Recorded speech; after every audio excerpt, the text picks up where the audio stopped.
মায়ের দুধ দিয়ে সন্তানকে বড় করলেন আর শোনায় দিলেন, খবরদার এই মায়ের সাথে, এই বাপের সাথে নাফরমানি করবি না। মা বাপের জন্য আমার কাছে দোয়া করবি, রব্বির হামহুমা কামা রাব্বায়ানি সগীরা।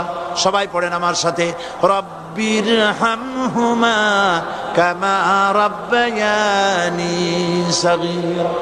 আল্লাহ পাক শিখাই দিলেন, বান্দারে আমার কাছে দোয়া করায় আল্লাহ, আমার মা বাপ আমাকে ছোটবেলায় যেভাবে স্নেহের কোলে লালন পালন করেছে, এইভাবে আমার মা বাপ তোমার রহমতের কোলে লালন পালন করো। মনে থাকবে ভাইরা? বলেন মনে থাকবে? প্রত্যেক নামাজের পরে মা বাবার জন্য দোয়া করবেন, বেঁচে থাকুক আর মরে যাক, দোয়া করবেনই। মনে থাকবে? রব্বির হামহুমা কামা রাব্বায়ানি সগীরা। আবার পড়েন, রব্বির হামহুমা কামা রাব্বায়ানি সগীরা।